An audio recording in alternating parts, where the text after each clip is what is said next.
Bondi Beach is one of the most recognizable public spaces in Australia, a place associated with openness, freedom, and community. That is why what happened yesterday has shaken so many people. What began as a public gathering turned into a crime scene in seconds. On Sunday, a gathering was taking place at Bondi Beach attended by members of Sydney's Jewish community. It was a public celebration connected to the Jewish calendar. Families were present. Children were present.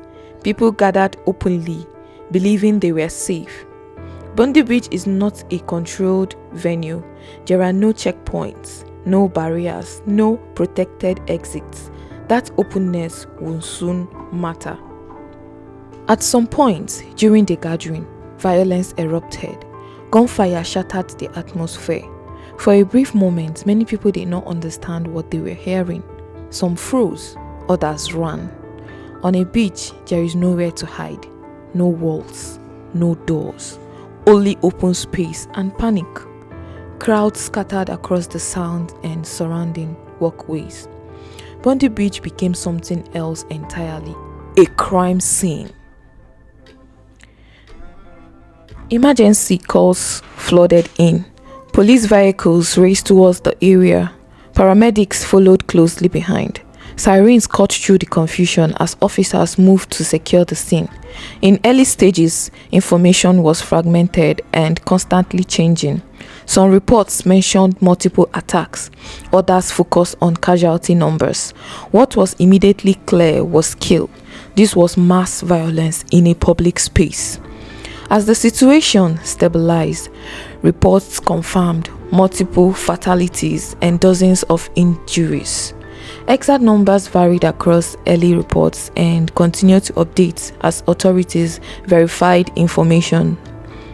Hospitals across Sydney worked under pressure as victims were treated. Blood donations surged as members of the public responded.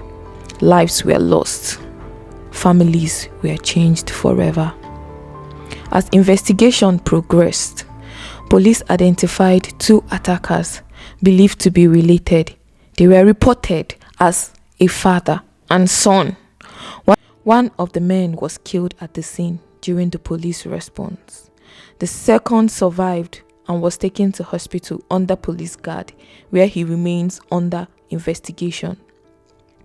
Authorities have not yet released a final account of motive or planning. Investigators are now examining personal histories, recent movements, communication records, digital activities, and whether warning signs existed. This process is slow and deliberate. Motive is not declared until it can be supported by evidence and legal standards. Bondi Beach is an open environment. No controlled entry points, no screening, no physical barriers. Investigators are assessing how weapons were brought to the area, whether the location was deliberately chosen, how response timelines unfolded. These findings will likely influence how future public gatherings are protected. Amid the chaos at Bondi Beach, one civilian did something that few people ever would. While others were running for safety, Ahmed, a 43-year-old man, local man, ran toward the gunfire. Footage circulating online showed Ahmed confronting one of the attackers during the attack. Reports state that he tackled and disarmed the gunman in the middle of the chaos. During the struggle, Ahmed was shot and seriously injured. He was rushed to the hospital and underwent surgery. As of the latest update at this time of recording, Ahmed is alive, hospitalized and recovering. Public officials and members of the community have described his action as heroic, crediting him with disrupting an active threat and potentially preventing further loss of life. In moments like this, seconds matters, and Ahmed's decision to move towards danger instead of away from it may have saved lives. As the footage spread, reactions was immediate. Many described the man as a hero. Others expressed disbelief at his courage. Public officials acknowledged his actions as brave and selfless. Support messages and fundraising efforts began to circulate online. When the gunfire stopped, silence followed. Police condoles stretched across the sand. Forensic teams moved through the area. As night fell, people gathered again, not to celebrate, but to mourn. Candles were lit, prayers were said. Community members stood together in grief. For many, the symbolism was heavy. A celebration interrupted, a public space no longer feeling safe. The attack sent shockwaves across Australia. Political leaders condemned the violence. Security was increased around public events. International attention followed quickly. Questions spread faster than answers. How did this happen?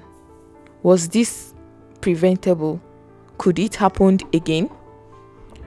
Authorities are continuing to investigate intent, planning, weapon access, possible accomplices, and ideological motivations. Legal proceedings are expected as case develops. More confined information will emerge in the coming days. This was not just a crime. It was an attack on a public gathering, on a community, on the idea that open spaces are safe. But it also revealed something else. In moments of terror, individuals still make choices. Some run, some freeze, and sometimes someone acts. Bondi Beach will recover. People will return, gather again, celebrate again. But for those who were there yesterday and for those watching from afar, the memory will remain. A gathering turned into tragedy, a crime committed, a reminder that safety is fragile. This is a developing story, and this channel will continue to follow it as the truth becomes clearer.